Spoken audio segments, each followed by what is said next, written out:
Você vai habilitar meu share screen também, né? Daqui a pouquinho. Vou habilitar agora. Tá. Oi, pessoal. A gente está aqui no segundo dia do Poliglotar 2020 e agora com a palestra de Lia Bittencourt, que vai falar sobre a vírgula. Então, uma análise sintática aí da língua portuguesa. Então, por favor, Lia, com você. Então, oficialmente, bom dia, pessoal. Obrigada pela presença aí de vocês.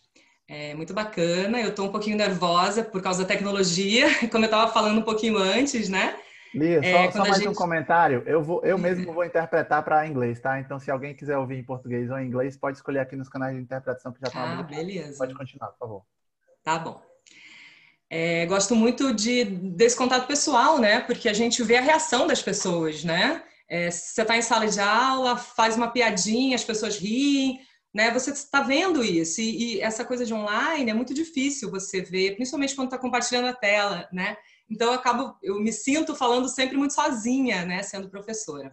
E mesmo assim, sou professora, dou aula toda semana e estou com friozinho na barriga, né? Mas vamos lá. Sou professora do DBB de tradução. Então, eu percebo, sou tradutora também, eu percebo as dificuldades que os meus alunos trazem, né? Claro, todos são iniciantes, que as dificuldades que eles vão trazendo é que está me norteando para bolar um curso de português para tradutores, né? Um pouco atualizado, enfim, vendo todas essas dificuldades. A gente sabe que português é uma língua muito difícil, é a nossa língua materna e mesmo assim ela é muito rica, muito cheia de detalhes, né? Então a gente tem que sempre estudar, tá? Então eu tentei compilar umas liçõezinhas de análise sintática para dar um norte para vocês. Na verdade, é um norte de estudo, porque é óbvio que não tem como falar de sintaxe em 50 minutos, 40 minutos, uma hora, né? A gente precisaria de um curso inteiro para aprofundar isso. Então, a minha intenção é realmente dar esse norte. Vai ser muito óbvio que vocês saiam da aula com mais dúvidas, só que eu quero que vocês saiam com mais dúvidas, porque o tradutor não pode parar de estudar nunca. A gente tem que estudar, estudar, estudar, estudar, né? Então, assim, eu deixei aqui só para vocês verem, eu dou aula, eu falo sempre sobre isso nas minhas aulas, e mesmo assim, para preparar essa palestra, eu levei muito mais tempo do que eu achei que eu ia levar, porque estava tudo organizado na minha cabeça, e quanto mais você começa a se aprofundar e tentar colocar de uma forma que seja bacana de explicar, mais mais você vai buscando e você vai entrando no buraco, né? Então, eu deixei aqui a minha biografia, depois eu vou passar para vocês, mas só para vocês verem, né? Só para preparar a palestra da vírgula. Eu usei basicamente esses 5 livros, sendo 2 gramáticas, tá? Bechara, Celso Cunha. Quer dizer, se você é tradutor e não tem nenhuma gramática, vá correndo comprar. Hoje, vá comprar uma gramática, né? Porque, para vocês terem uma ideia, eu usei 2, porque algumas dúvidas que o Bechara não conseguia achar aqui, eu fui achando aqui, né? E o que me trouxe para fazer essa palestra foi esse livrinho aqui do Celso Pedro Luft, A Vírgula, né? Ele está esgotado. Na verdade, eu consegui pela estante virtual. Nossa, é fininho, maravilhoso, muito bom, né? Que fala só sobre a vírgula. Então, também foi o meu norte, junto com as gramáticas, apoiado pelo Dicionário de Linguística e Gramática. Esse livro é muito bom, Joaquim Matoso Câmara Júnior.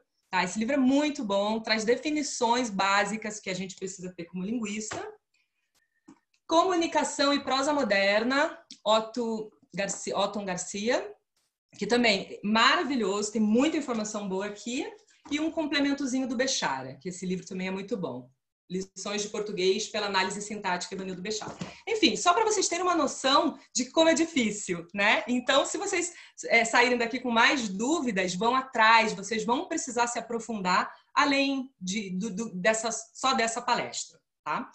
Então, vamos começar. Eu gosto sempre de dar uma introdução sobre o que é a língua, né? E o que difere uma língua da outra. Por que o português é parecido com o espanhol, aos ouvidos dos americanos, digamos assim? O que difere? É o que a gente chama de tripartição gramatical, que é a fonética e a fonologia, que são os sons da fala, né, da língua, morfologia, o léxico, as palavras, formação de palavras, como que elas acontecem, e por último, a sintaxe, que vai levar tudo isso, unir tudo isso. Né? Que a sintaxe é a gramática, é aí que a gente está.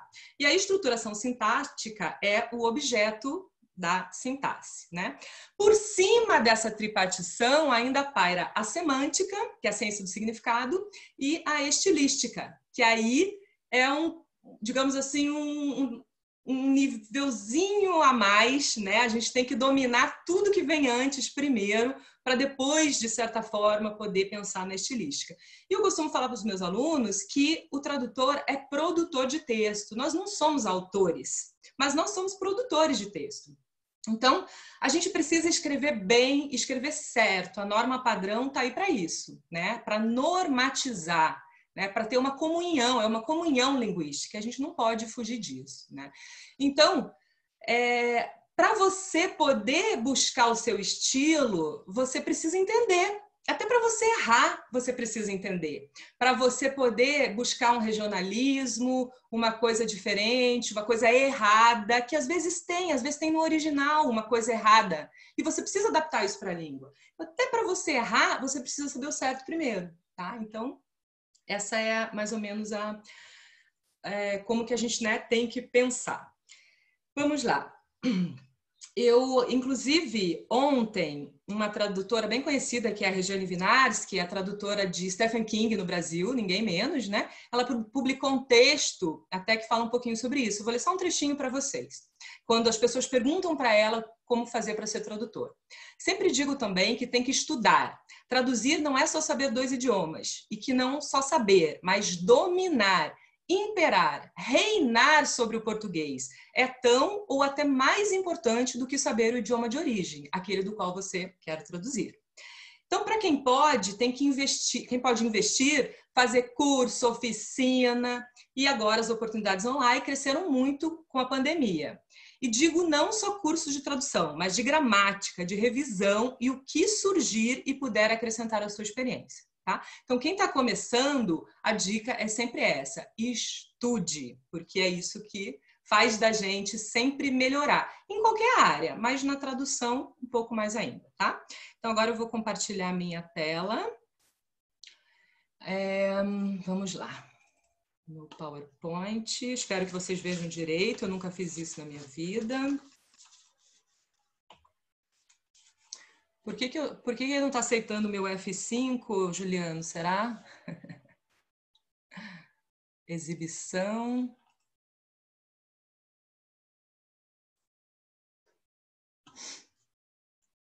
Só um minutinho, viu? Já começou a...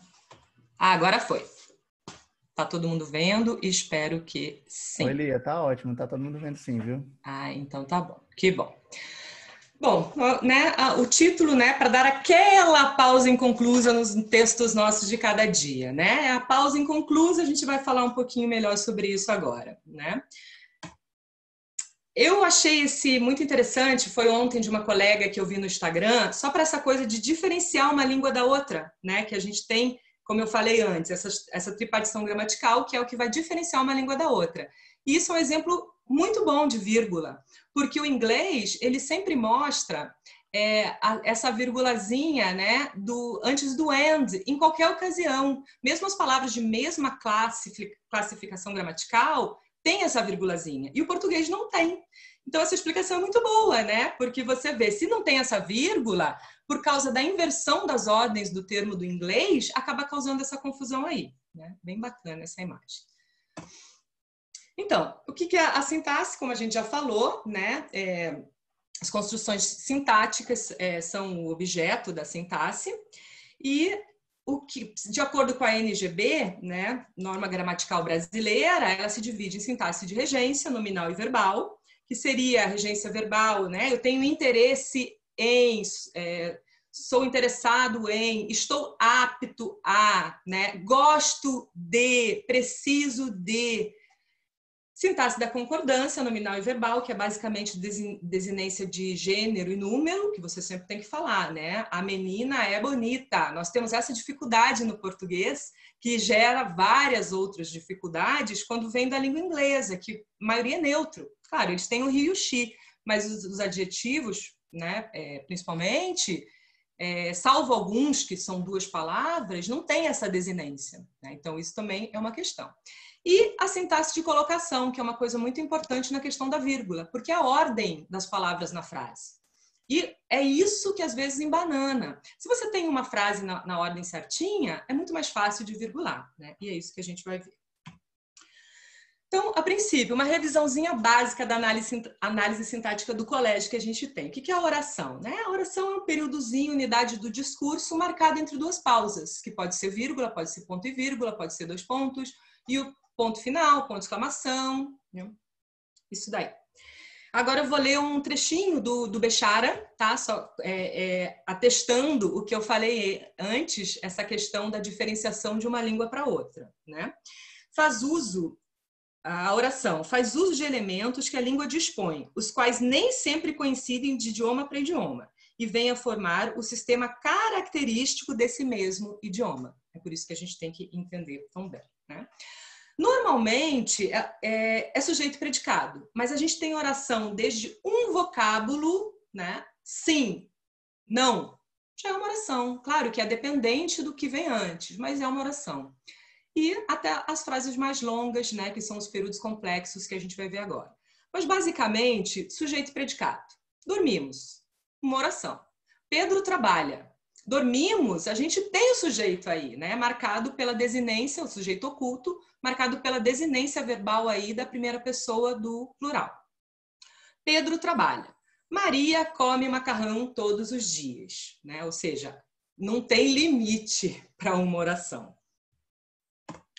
Bônusinho, regência verbal para a gente lembrar, porque isso é muito importante, tem que estudar, né? Para a gente não cometer erros escrito, por exemplo, assistir o filme, né? A gente tem que estar muito ligado nisso, nós somos linguistas, não podemos dar certos tipos de mole, né? Então, regência verbal. Tem os verbos intransitivos, que não pedem complemento nenhum. Dormimos. Trabalhei. E daí tem os verbos transitivos. Maria come macarrão, objeto direto, vai direto depois do verbo. Indireto, vou ao mercado, regido pela preposição, objetos diretos. E aí tem os bitransitivos, né? Dei meu coração a ele, um objeto direto, objeto indireto, né? Tem alguns verbos bitransitivos opcionais, que você pode usar um ou outro, e tem outros que são obrigatoriamente, né, bitransitivos, e a gente tem que se atentar a isso. Aí vem os períodos e tipo de ligação, né, que aí é onde a gente começa às vezes, a ter mais dúvidas, porque às vezes não é tão fácil você perceber o período imediatamente. A gente precisa prestar muita atenção, né? Então, nós temos o período simples, Maria come macarrão, não tem grandes dificuldades, né? Aí entra os compostos, que são as orações coordenadas. Coordenadas, porque elas não dependem uma da outra, são orações independentes. Você pode botar um ponto e começar de novo, que não tá tudo bem, não vai fazer diferença, né? Aí são as aditivas, e, nem. Aí eu vou falar rapidinho aqui sobre a vírgula nessas orações, porque não tem grandes dificuldades, tá? A gente vai se concentrar nas orações nos períodos complexos, tá? Mas, por exemplo, as aditivas, a gente tem, por exemplo, Pedro formou-se em medicina e o irmão formou-se em direito. Você pode botar um ponto aí, não tem problema nenhum. A dúvida que sempre surge nas aditivas é a vírgula antes do e. Quando que tem essa vírgula? Ou se tem essa vírgula antes do e? O que a gente percebe na literatura? Que é facultativa. Mas ela só pode existir se o sujeito da segunda oração for outro. Se for o mesmo sujeito, por exemplo, eu acordei e fui para o trabalho. Você não vai botar vírgula aí, porque o sujeito é o mesmo. Essa vírgula vai separar o segundo verbo do sujeito. Agora, se você tem um outro sujeito começando, essa vírgula antes do e é opcional, principalmente se for um período muito longo. Então, você pode colocar ou não, fica a critério, né? E aí entra o bom senso do tradutor, tá? Mesma coisa para o ou, que é a alternativa, né? Que são as alternativas. Mesma coisa para o ou. A vírgula opcional, dependendo do tamanho, né, da frase, do que você está querendo dizer.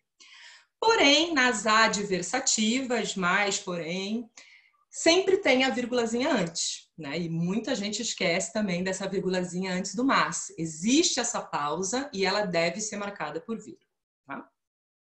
Aí depois a gente entra nos períodos complexos, e é aqui que é a maior dificuldade de todo mundo, né? Orações que são as orações subordinadas. Uma depende da outra, e você consegue engrenar 3, 4, 5 orações às vezes. Em cursos de produção de texto, a gente sempre é orientado a fazer frases curtas. Não curtíssimas, mas não estender muito, porque às vezes o leitor esquece o referente que está lá no começo do parágrafo, né? Então, para uma melhor compreensão, uma oração de 3 linhas, tá bom, mas a gente percebe, às vezes tem 5, às vezes tem 6 linhas, né? Uma oração só. Eu digo até o ponto, tá? Dentro vai ter vários períodos, que é isso que a gente está vendo aí. Aí que eu digo que vocês vão ter que estudar, eu não tenho tempo de entrar em tudo. Orações subordinadas, elas podem ser substantivas, né? Quando tem o valor de substantivo. Por exemplo, tem valor de... A função vai ser de sujeito, objeto direto e indireto, complemento nominal, predicativo. Por exemplo, quem corre, cansa. Quem corre, valor de sujeito, é uma oração. Quem corre, um período. Cansa, 2 períodos. Curtinho e nós já temos 2 períodos, né? Substantivas, depois temos as adjetivas, que se dividem em explicativa, com vírgula, restritiva sem vírgula, nós vamos falar disso. E as adverbiais, que também tem vários triquezinhos aí que eu vou mostrar para vocês. E aí vocês vão ter que também estudar mais. Causais, concessivas, condicionais, finais, temporais, consecutivas, comparativas e ainda conformativas e proporcionais. Ou seja, é bastante coisa para a gente estudar, né? E além de tudo, quando a gente tem o tipo de ligação das orações, a gente tem as conectivas, quando tem conjunção, tá? Que a conjunção conecta a frase na outra. E as justapostas, quando você tem por exemplo, pronome relativo que tem função sintática na frase, como essa: quem corre cansa, né? Esse, no caso, é indefinido, né? Mas quando tem função sintática, são orações justapostas, essa é a diferença. E aí, a gente... Então, quando tem o conectivo ou o pronome relativo atuando como sujeito ou com outra função sintática, fica fácil de identificar a oração. Só que, às vezes, elas são reduzidas, são subordinadas reduzidas de infinitivo, de gerúndio, de particípio, e aí fica mais difícil de você identificar na frase. Então, muito estudinho. Aí, por exemplo, né, as orações subordinadas, elas são um processo de hierarquização. Uma depende da outra, uma é principal da outra, secundária da outra, enfim, vai tendo toda essa ligação. Espero que vocês digam quem mexeu no meu queijo. Nós temos 3 períodos aí dentro de uma oração, né? Primeiro, espero. Eu espero, sujeito oculto marcado pela desinência do verbo aí em primeira pessoa, né? A oração número 1 é a principal de vermelho, que vocês digam. O que eu espero que vocês digam? A oração de vermelho é uma oração substantiva que tem função de objeto direto, porque ela está complementando o sentido do verbo, tá vendo? Digam o quê? Quem mexeu no meu queijo? Aqui nós temos uma justaposta, porque o quem tem papel de sujeito. Então, a gente começa uma outra oração claramente, tem uma marcação aqui do segundo período, mas fácil de identificar, como eu falei, né?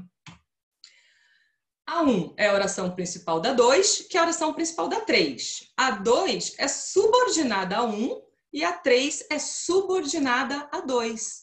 A gente precisa entender esses conceitos para daí começar a pensar na vírgula.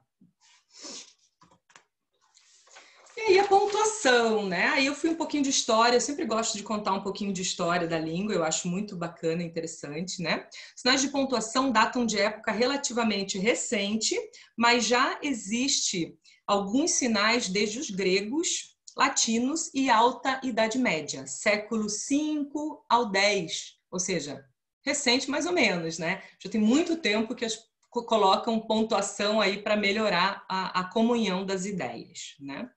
E aí você vê a importância aí, duas brincadeirinhas, né? Levar uma pedra para a Europa, uma andorinha não faz verão. E aí, como é que vamos virgular isso? Levar uma pedra para a Europa, uma andorinha não faz verão. Um fazendeiro tinha um bezerro e a mãe do fazendeiro era também o pai do bezerro. O fazendeiro tinha um bezerro e a mãe do fazendeiro era também o pai do bezerro. Olha como a gente resolve tudo muito lindamente, né? Com a pontuação. E aí, a pontuação em língua portuguesa obedece a critérios sintáticos e não prosódicos. É uma coisa que a gente tem que sempre ter em mente, né? Não ficar pensando só no ritmo da fala, né? É diferente como a gente fala e como a gente pontua. Vírgula. Gramática, sinal usado na escrita para indicar uma pequena pausa entre os termos da oração. Porém, como eu falei, critérios sintáticos e não prosódicos. A gente não pode botar pausa onde a gente acha que tem. Eu botei alguns exemplos de sujeito e predicado, que é onde nunca tem vírgula, né? O mínimo que a gente tem que saber é isso. Mas, às vezes, como eu falei antes, o período é complexo, a gente não identifica o sujeito. E a frase acaba sendo muito longa e a pessoa vai lá e mete uma vírgula e separa o que não pode ser separado. Quem com ferro fere, com ferro será ferido. A gente fala assim, mas não existe uma vírgula depois do fere. Quem com ferro fere, um período, com valor de sujeito. Quem com ferro fere, será ferido com ferro. Quem não deve, não teme. Olha a pausa aí de novo na fala, né? Quem não deve, não teme. Sem vírgula. Quem não deve, sujeito. Não teme.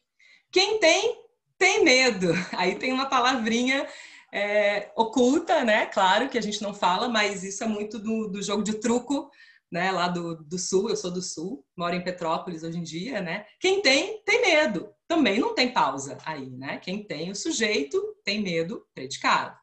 Aí eu botei aí mais uma frasezinha aí de uma tradução que eu fiz essa semana. Tentei pegar algumas frases que eu percebi ultimamente, né? Qualquer operação que demande que a máquina seja energizada com a porta aberta deve ser realizada exclusivamente por pessoal qualificado que tem informações sobre os riscos específicos de cada situação. É longa a frase, mas não tem nenhuma vírgula, porque tudo ali está se complementando. O que está em roxo é todo o sujeito e o que está em verde é todo o predicado. Então, claro, aí tem vários períodos também que a gente teria que detectar, né? Mas percebam, é uma frase enorme e não tem nenhuma vírgula. Mas, vocativo, não senhora, sim senhor. Não tem pausa, mas tem vírgula. Não se separa, portanto, o que é sintaticamente ligado. Isso é do Instagram da Tata Werneck. Minhas linhas de expressão na testa atestam.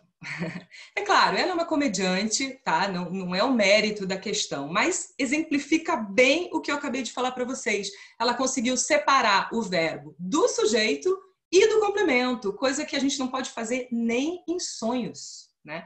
Ela pode, ela tem moral, digamos assim, né? E isso é uma brincadeira. E daí, até pegando um ganchinho que a gente estava falando antes na palestra do André, que perguntaram essa questão das redes sociais, eu queria, né, dar a minha opinião sobre isso, né? Por exemplo, tem o Twitter, que a gente escreve como quer, ninguém virgula no Twitter, né? O Twitter é uma terra de ninguém, não tem problema, é para isso que ele serve, né? Para você gritar aos ventos, quem quer te ouve, quem não quer não te ouve, beleza. Twitter é totalmente livre. Aí a gente tem o oposto, que é o LinkedIn. Obviamente, o LinkedIn é uma rede profissional. A gente não pode cometer erros de português. Se você se coloca no LinkedIn como tradutor, como um linguista, você não pode cometer erros. É óbvio. Nem sempre o teu cliente imediato, talvez ele não é responsável pelo texto em si, vai perceber. Mas muita gente pode perceber, né? Então, a gente tem essa oposição do Twitter para o LinkedIn, né? E no meio, na minha opinião, figura Instagram, Facebook. Eu não tenho Facebook, mas no Instagram você tem uma certa liberdade de botar VC, né? Que, só a letra para se expressar. Mas eu acho bacana não errar muito pontuação no Instagram também, né? Então eu diria que é um meio termo entre a liberdade que há no Twitter e a seriedade que a gente precisa ter no LinkedIn, tá?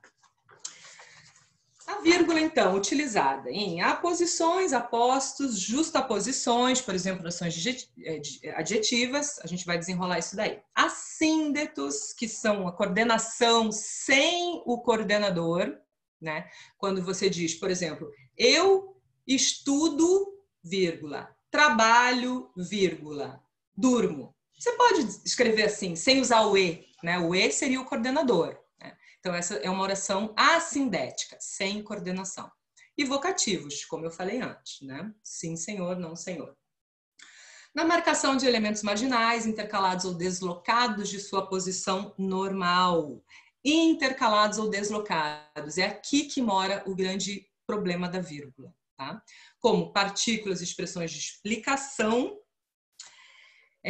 com correção, continuação, conclusão, concessão. Por exemplo, deslocada. Sairá amanhã, aliás, depois da manhã. Conjunções, advérbios, adversativos pospostos, ou seja, que também está deslocado da posição original, né? A proposta, porém, era indecente. Marcação da elipse do verbo, às vezes, a gente vai falar sobre isso, e para evitar ambiguidades, obviamente, é o que a gente sempre faz, tem várias piadinhas, né? Não atire, não atire, né? Você pode matar uma pessoa só com a vírgula. E aí a gente entra na estrutura sintática 1, 2, 3, 4, que vai do livrinho do Luft, tá? Quem quiser se aprofundar mais, mas esse eu achei um esquema bem legal da gente conseguir entender o esquema da vírgula, né? Estrutura sintática 1, 2, 3 e 4. Maria come macarrão todos os dias. Sujeito Maria, predicado, come macarrão todos os dias, né? Mas sempre começa com o verbo. Come, verbo transitivo direto. Complemento do verbo macarrão, objeto direto. E o 4 são as circunstâncias, né? Que podem ser tempo, lugar, modo, todos os dias, que é um adjunto adverbial temporal, nesse caso. A estrutura sintática do Luft, ele organiza dessa maneira. Tá na ordem? Não tem vírgula. Deslocou, 4, vírgula. 1, 2, 3. Todos os dias, Maria come macarrão. Intercala a circunstância. Porque quando você intercala qualquer oração entre vírgula, você reconecta o sujeito com o restante da frase. Se você coloca só uma vírgula, você está separando o sujeito. Então, sempre a intercalação é isso, é você colocar entre duas vírgulas para fazer essa pausa e acrescentar informação, e aí você volta ao referente do verbo para o sujeito Maria. Maria, todos os dias, come macarrão. Ou 1, 2, 3, 4, 1, 2, 4, 3. Maria come todos os dias macarrão. Aí começamos aqui o primeiro probleminha da língua, que eu vou falar depois, tá? Mas eu já botei um asterisco aí, porque a gente vai falar dessa questão. Portanto, nunca se separa sujeito do predicado. Primeira regra. Nunca se usa vírgula entre 1, 2 e 3 na ordem. Sujeito, verbo, complemento. Nunca se separa sujeito do verbo, hipótese nenhuma a menos que intercalado. Ou seja, nunca entre 1 e 2, ou o verbo do complemento. Nunca entre 2 e 3. Palavra em posição normal não carece de vírgula. Então, a gente não pode inventar essa vírgula, né? Que muitas vezes acontece. Então, para virgular com sabedoria, digamos assim, com acerto, né? E deixar nossos textos tinindo na língua portuguesa, primeiro passo, reconhecer, identificar as orações. Por isso que é importante estudar análise sintática, né? Porque, como eu falei antes, vocês vão ter lição de casa da minha palestra, né? Tem que estudar. Então, reconhecer as orações e seus tipos. Segundo passo, reconhecer os elementos de cada oração. Onde é que está o sujeito? Onde é que está o predicado? Isso é complemento? Isso é circunstância? Tá deslocado? O que eu vou fazer? Né? E terceiro, não separar os elementos sintaticamente ligados, porque essa é a regra que mais ocorre. Aí eu peguei uma frasezinha bem capciosa aqui, para mostrar para vocês, né? Aí nós temos o trabalho consiste em, o trabalho sujeito, consiste em o verbo, aí depois de consiste, tudo é predicado do trabalho, né? Mas aí a gente tem o sujeito, o verbo, o complemento, aí a gente tem uma circunstância intercalada entre vírgulas, que é o 4, e volta para o complemento, né? Por quê? O traga está ligado aqui, ó, a conjunçãozinha que, o projeto arquitetônico e paisagístico que traga a memória das ruínas, tá? Então a gente tem A1 é a oração principal, estudar as ruínas é a oração subordinada substantiva reduzida de infinitivo, olha aqui o estudar, tá? Ou seja, subordinada a 1, porque consiste em, aqui é o verbo transitivo indireto, né? Regido por preposição. Aí, outra oração que também é subordinada ao consiste em, né? E depois nós temos a oração subordinada conectiva adverbial final, traga a memória das ruínas. Subordinada a propor um projeto arquitetônico que, e as circunstâncias aqui entre vírgulas. Bom, aqui é para mostrar que não é fácil, né? Você descobrir os elementos, mas quando você começa a estudar isso e a entender o que está acontecendo, fica mais fácil de usar a vírgula, né? Então, vamos voltar para o uso da vírgula, aquele esqueminha que eu fiz mais anteriormente, né? Para a gente entender. Aposto restritivo é o que vai entre vírgulas. O escritor brasileiro Machado de Assis nasceu em 1969. Quer dizer, a gente está falando, o Machado de Assis é um aposto especificativo, que está explicando que é o escritor brasileiro Machado de Assis que nasceu em 39. A gente tem vários escritores brasileiros, né? Então, mas é o Machado de Assis que nasceu em 39.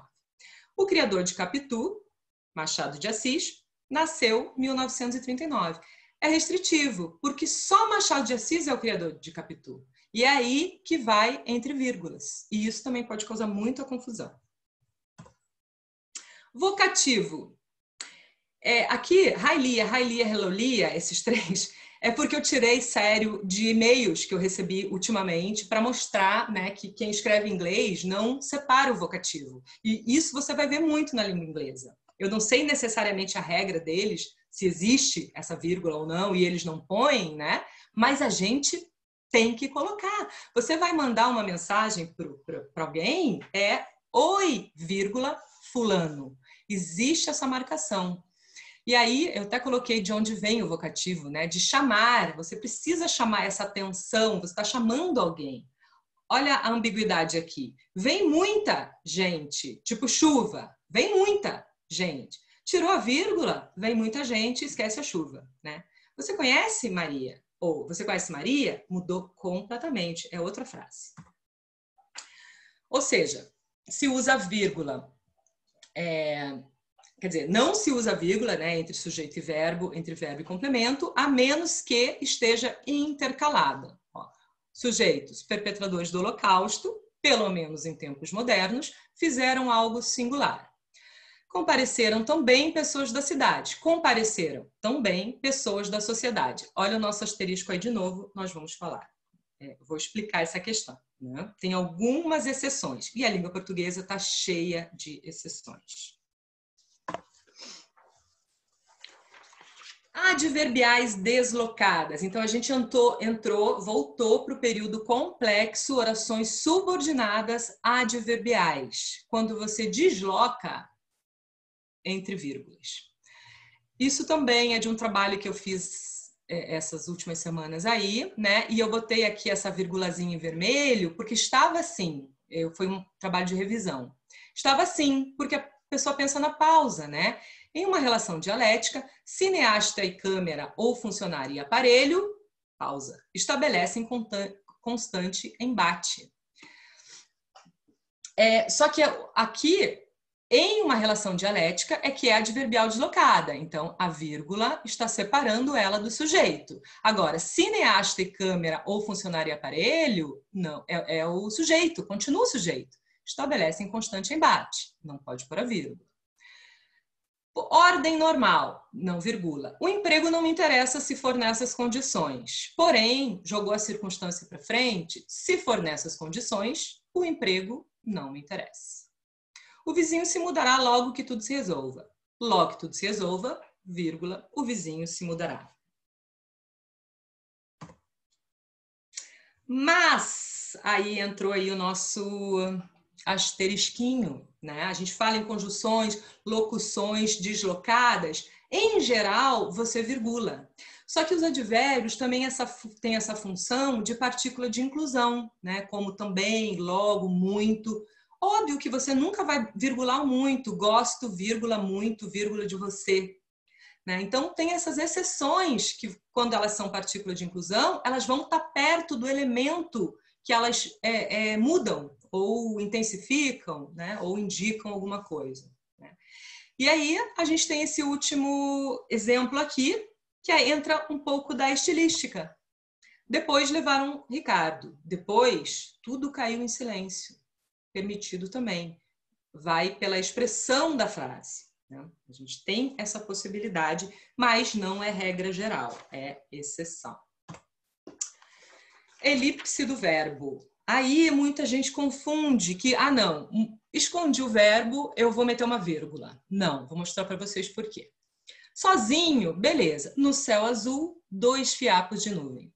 A gente omitiu ali o verbo haver, ter, existir, né?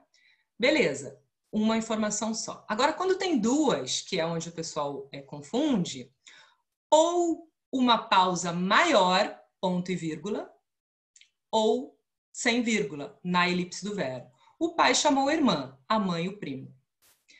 Se você for virgular a elipse do verbo nesse tipo de oração, essa pausa tem que ser maior, ou um ponto e vírgula, ou um ponto. O pai chamou a irmã, a mãe o primo. Agora, percebam a ambiguidade nessa frase com a coordenada E. O pai chamou a irmã e a mãe, o primo. Quer dizer, o pai chamou a mãe entrou como complemento do verbo chamar. Mudou todo o sentido da frase. Muito cuidado. Mesma coisa que as leis são feitas pelos homens e os costumes pelas mulheres. A tentação de virgular, um exemplo muito legal também. Povo educado, povo limpo. Não tem vírgula. Por quê? Um povo que é educado é um povo que é limpo. Então, você vê, a gente reduziu aí, cortou verbo, cortou conjunção e passou a mensagem, né? Mas o que quer dizer essa frase? Um povo que é educado é um povo que é limpo. Suprime. Um povo educado suprime a conjunção. Um povo educado é um povo limpo. Povo educado é povo limpo. Ou seja, povo educado, povo limpo, sem vírgula. Aí você vê com vírgula o que significa. Povo educado e povo limpo. Povo que é educado e povo que é limpo. Mudou completamente o sentido da frase. Aí a gente entra, né, voltando nas adjetivas explicativas, que tem vírgula, versus restritivas. São os dois tipos de oração subordinada adjetiva, né? Ou seja, qualifica o substantivo, ou o sujeito, ou o objeto, o que está na frase. Olha a diferença, né? Isso é muito importante e isso é muito comumente errado, tá? Os homens que vinham a cavalo pararam de frente à igreja. Ou seja, todos os homens pararam e eles estavam a cavalo. Tá vendo? A informação da frase é essa. Olha sem a vírgula. Os homens que vinham a cavalo pararam de frente à igreja. Tinha mais homens, mas só os a cavalo que pararam. Restringiu. Você fez uma restrição na sua informação que você estava. Você mudou completamente o sentido da frase. Em 2018, saí da agência, onde trabalhava desde 2015. Explica, ela trabalhava naquela agência e saiu. Agora, em 2018, saí da agência onde trabalhava desde 2015. Quer dizer, ela trabalhava em várias agências. Ela só saiu daquela determinada, específica, que ela trabalhava desde 2015. Mudou completamente o sentido da frase. Você passou outra mensagem para o teu leitor. E, por fim, para evitar ambiguidades, que é o que a gente fala, a vírgula é muito importante nisso, né? My 3 favorite things are eating my family and not using commas. Você muda completamente também e pode causar problemas, né? Quando você causa ambiguidade. Ambiguidade, ela é linda, é um recurso maravilhoso da língua portuguesa. Só que ela só é boa quando é intencional. Que você faz de propósito, quando você usa numa ironia, numa metáfora, às vezes, né? Então, se você tem intenção de causar ambiguidade, de trazer essa brincadeira para o leitor, é o melhor recurso. Agora, você causar uma ambiguidade sem querer é um erro crasso da tua escrita. Então, é isso que a gente precisa tomar muito cuidado e deixar, né, que a vírgula colabore com a gente a nosso favor. Thank you very much. Eu corri um pouquinho, porque é bastante coisa, né? Eu queria abrir esse tempinho aí de, se for o caso, para perguntas, né? Mas eu acho que deu esse gancho, né? Eu acho que vocês precisam buscar mais informação. Não é simples resolver língua portuguesa em uma palestra de 50 minutos. É um norte, é vocês tentarem compreender como que funciona a estrutura de uma oração, dos períodos, e a partir daí vocês vão ver que não vai ficando cada vez mais fácil virgular. Você vai entendendo o que você pode separar, o que você não pode, o que você deve separar.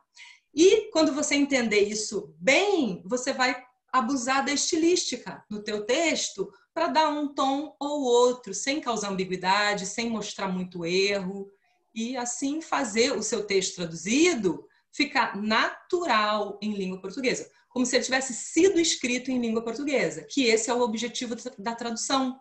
É você perceber que o texto não foi traduzido, que ele foi escrito assim, o leitor vai ler e nem vai se ligar que foi traduzido, né? Então, esse é o grande objetivo do tradutor, e é para isso que a gente precisa estudar, estudar, estudar, estudar. Não dá para parar nunca. Eu dei essa palestra para vocês e aprendi 1 milhão de coisas essa semana só preparando a palestra. Coisas que eu achava que eu sabia, né? Mas a gente está sempre aprendendo e aprendendo cada vez mais. É isso. Lia, palestra excelente, muito enriquecedora. O pessoal aqui está saudosista do colégio, comentaram aqui no bate-papo. E estão dizendo aqui que foi realmente maravilhoso. Está dizendo aqui, o que mais? Que bom. Se alguém quiser fazer alguma pergunta, pode tirar o microfone e falar, viu? Oi, Lia, parabéns. Eu me lembrei do meu sempre 8ª série. Foi muito bom, obrigada. As recessivas, subordinadas e coordenadas, etc. A minha pergunta é se você lembra de algum desafio que te tirou uma noite de sono. E se por um acaso alguém teve a possibilidade ou passou diante de Guimarães Rosa, que nunca usava vírgula, que classicamente é reconhecido por isso, como que alguém digere Guimarães Rosa sem vírgula? Então, por exemplo, você falou Guimarães Rosa, eu cito também Saramago, né? Mas daí entra no que a gente falou. Eles são autores, eles podem fazer. Se eu lia, eu quiser escrever um livro, eu posso fazer o que eu quiser, o texto vai ser meu, né? Então, assim, realmente é difícil. Você, às vezes, precisa ler de novo, né, Guimarães Rosa. Por isso que, às vezes, é difícil. Você lê um parágrafo, você não entende. Você precisa buscar os referenciais, né? Tá sempre... Mas, espera aí.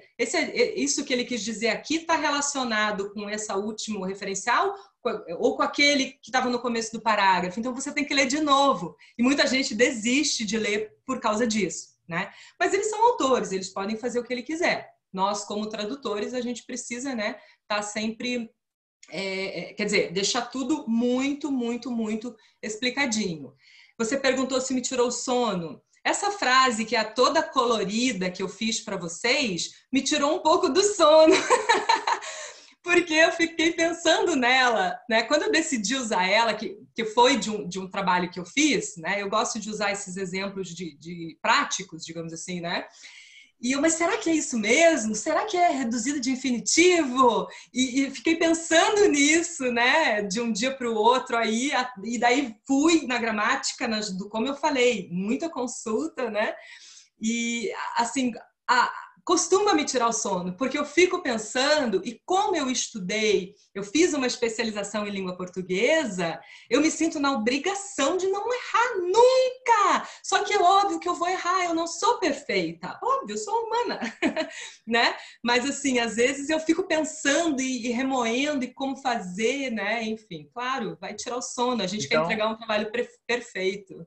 Lia, você está dizendo que eles, como autores, eles podem ter a liberdade de escrever, mas talvez usando outros recursos ou montando a frase de uma forma que fique bem clara, porque eu já li muitos livros do Saramago e adorei, e entendi tudo. Eu li uns 10 livros, eu acho, dele. E, assim, é diferente, mas ele sabe colocar as coisas numa posição que a gente entende, né? Digamos assim. Então, ele pode usar outros recursos para substituir a vírgula, é isso? Olha, Juliano, eu vou te falar assim que eu também amo Saramago, gosto muito mesmo. Hoje tem um autor mais contemporâneo, que é o Walter Hugo Mãe, né, que eu amo também, que você percebe muita influência do Saramago nele. Mas assim, é como eu falei, o cara, ele é tão bom de escrita que ele chegou nesse nível, né, de conseguir passar a mensagem.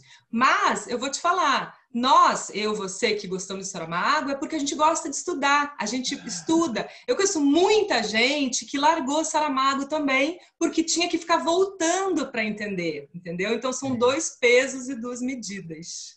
E no caso, outra diferença é que eles, como autores, têm essa liberdade. Nós, como tradutores, a gente não pode fazer o que a gente quer, a gente tem que passar a mensagem clara, né?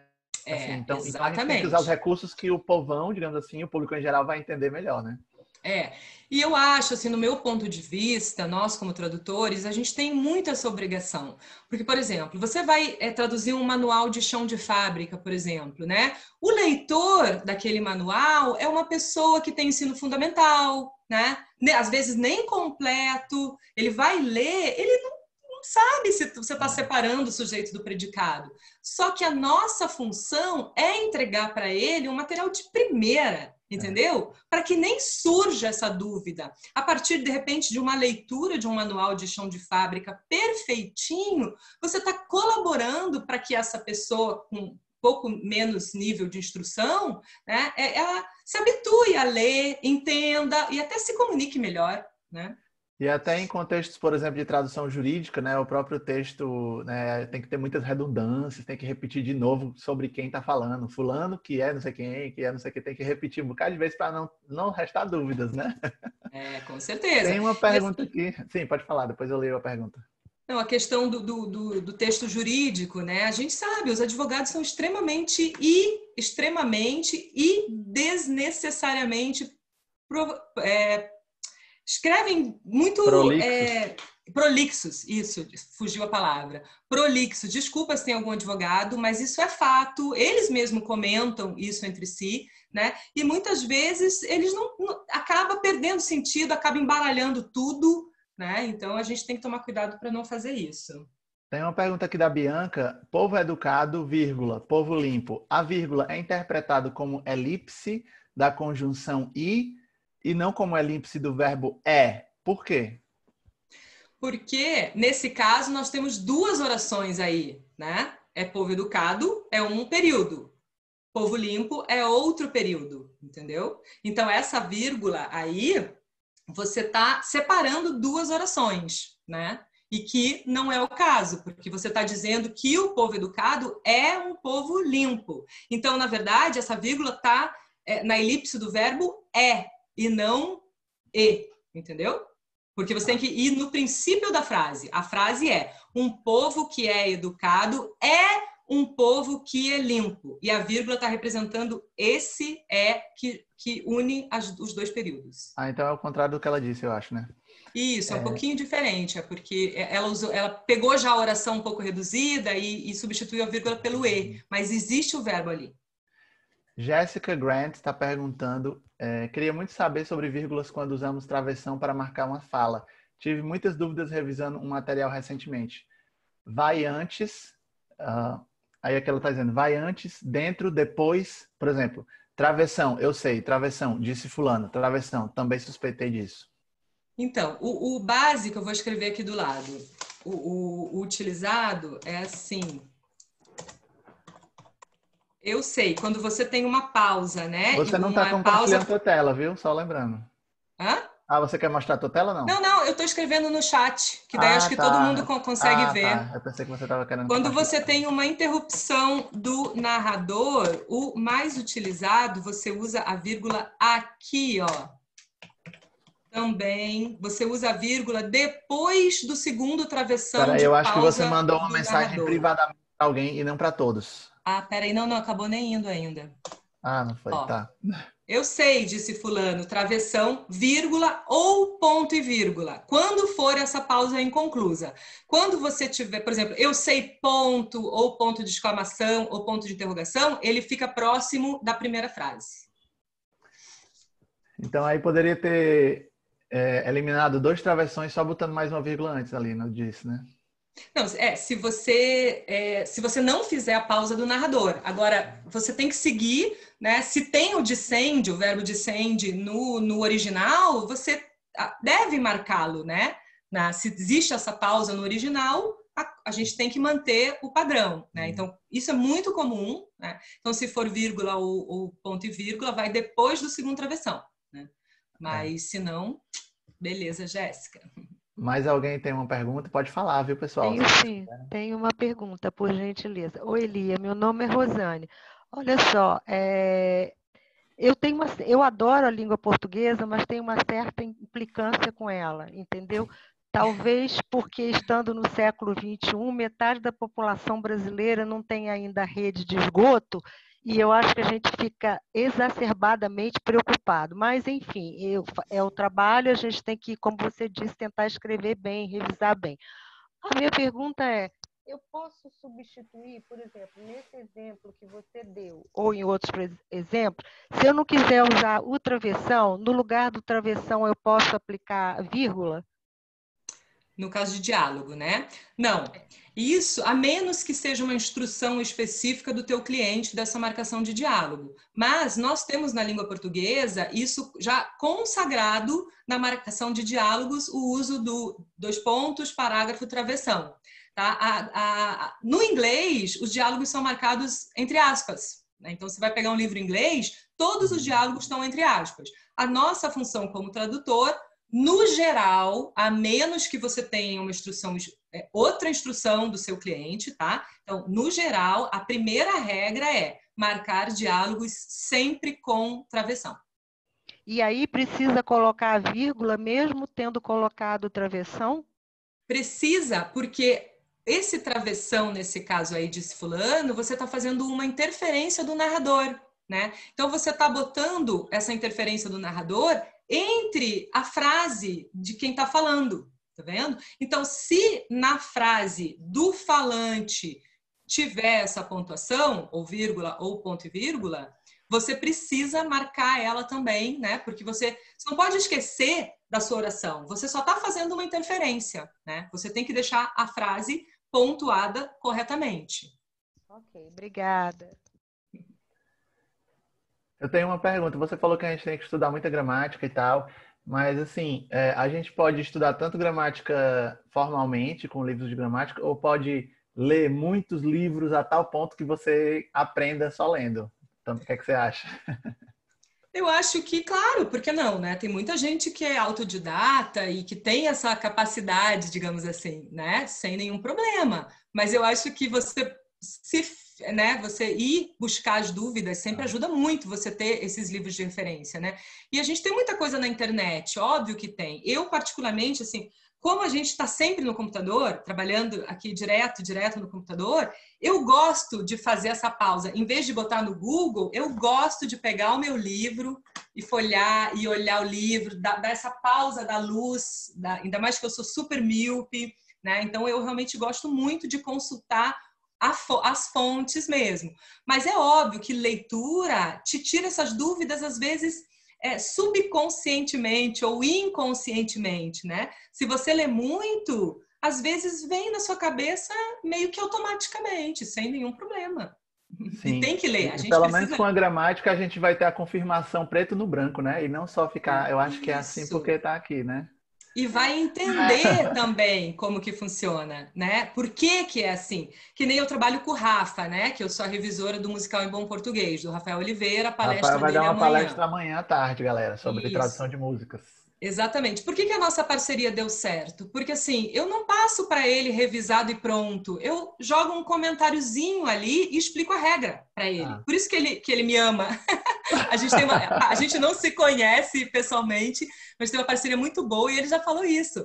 Porque eu explico para ele como que faz. E ele acha isso ótimo, porque ele aprende, né? Então, eu já estou trabalhando com ele tem 2 anos e meio. Foi janeiro de 2018 que a gente começou. Hoje, eu falo para ele, daqui a pouco você não vai mais precisar de mim. Ele falou, eu nunca vou te largar porque eu não confio em mim. Só que as versões que eu recebo dele hoje têm, assim, muito menos erros do que quando eu recebi em 2018. E eu falo isso, caraca, você está aprendendo, que maneira, é bom você ver, né? A pessoa usando Tem e 3 aprendendo perguntinhas e aqui, ó. Uma refletindo. delas é parecida com isso. Você oferece aulas para tradutores?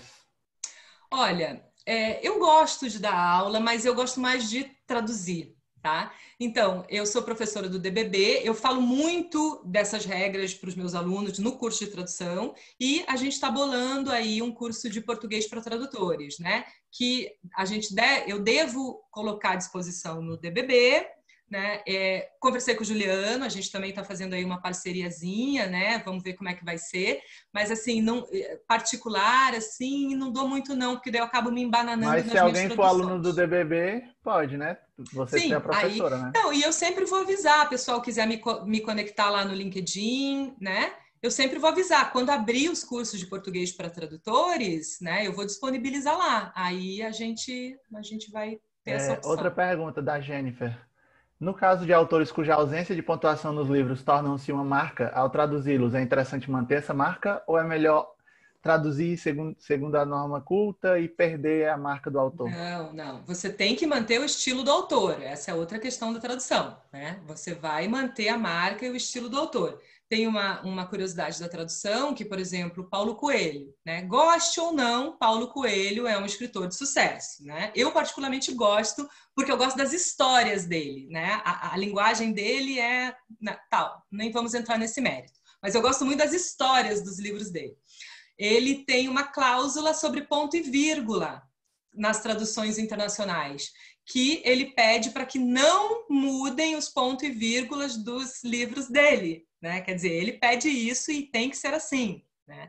Então, tem várias causas aí que a gente ouve até na Bratis, no Congresso, ano passado, alguém contou que a tradutora chegou no Brasil para ver ia fazer autógrafos, não sei o que, começou a olhar o livro, lógico, provavelmente com a ajuda de um intérprete, e percebeu um erro não um erro, mas talvez uma correção, eu não sei detalhes, mas alguma coisa que descaracterizava o estilo dela. Ela não compareceu no autógrafo. Isso aí foi contado na palestra da Bratis do ano passado. Que Não sei, babado, não hein? lembro por quem, mas ficou na minha cabeça, né? Quer dizer, fugiu do estilo do autor.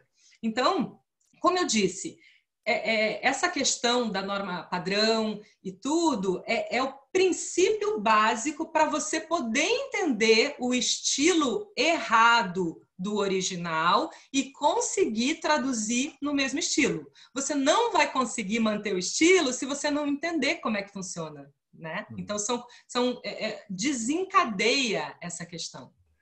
A Lorena perguntou alguma coisa aqui sobre seria como colocar os parênteses. Não sei se ela está falando aqui dos travessões ou quando a gente estava em outro momento aqui, né?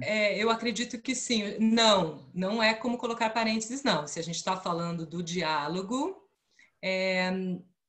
o diálogo deve ser marcado com travessão. Não é a mesma coisa, não. Você pode mostrar os livros novamente? A Andrea pediu. Posso. Depois eu mando também, vou disponibilizar para vocês a minha biografia. Para mim está espelhado, para vocês está espelhado? Não, não está espelhado não, tá normal. Ah, que bom. Então tá. Então, esse aqui é a vírgula, né, do Celso Pedro Luft, fininho assim. Fica que nem uma louca, né? A gente começa a estudar, você começa a ler esse tipo de livro assim na rua, hoje não, né? Mas assim, em vez de estar lendo uma ficção, você está lendo a vírgula. Esse aqui eu recomendo muito, é um livro muito base, né, do Joaquim Matoso Câmara Júnior, um grande linguista da língua brasileira, né? Dicionário de Linguística e Gramática, que na verdade é um dicionário de etimologia, entendeu? Então é muito legal. Etimologia eu adoro estudar, né? A origem das palavras e como que elas se relacionam. Lições de Português pela Análise Sintática, do Bechara. Esse livro é muito bom, porque é quase como se fosse uma gramática resumida, sabe? Fácil, tem exercícios também para fazer, tá? Então é bem bacana. E aí, as boas e velhas gramáticas, né? Eu tenho a do Bechara e tenho a do Celso Cunha. Porque a gente precisa... Uma pergunta da Selene aqui, professora de inglês, perguntou: você inclui a palavra that quando em inglês eles não usam? Aí depende muito, né? Aí precisa de muito mais contexto para a gente poder chegar Tem pessoas nessa que estão ansiosas resposta. pelo teu curso. Excelente palestra, adorei a palestra, Tô obrigada. vendo, que bom que eu fui útil, esse é o objetivo. Teve mais de 80 pessoas aqui em alguns momentos, viu? Então foi uma palestra bem frequentada. Opa, que bom. Porque, né, todo mundo tem bastante dúvida, né? É verdade. Então, que bom. Então tá ótimo, pessoal. Obrigado, Lia, pela participação. Às 14h a gente vai ter mais algumas palestras, então olhem a programação aí. Então, o Jurobola tá pedindo para a gente tirar uma foto. Quem puder ligar suas câmeras aí para a gente tirar uma fotinha aqui. Nessa foto só vai caber 25 pessoas, né? Então a gente vai ter que tirar 4 fotos. Mas é isso aí. Muita gente aqui na palestra de vírgula, uma das mais frequentadas do evento, viu? Opa, que Show bom. de bola. Eu tava com medo, né? Medo não, mas assim, eu falei, ai, não, tem um monte de casca grossa lá, tradutor experiente também, né? Galera que já tá, vai falar, pô, vai falar de análise sintática, Não, isso eu tive no casca-grossas aqui colégio. são gente finas, então... Que bom, fico Então eu muito vou feliz. tirar aqui uma foto, vamos lá. Tirei uma. Vamos tirar outra aqui, outra aba aqui das pessoas, mais 25 aqui. Legal. Pronto, já tirei umas fotinhas, tá ótimo. Legal, gente, que bom. Ótimo, prazer é meu. Então, quiser me contactar, eu estou no LinkedIn, Lia Bittencourt. E estamos no grupo do WhatsApp também, celular, enfim. Estamos aí, tá bom? Obrigado, pessoal. Então, bom almoço agora para todo mundo. Tchau. Valeu, tchau, tchau.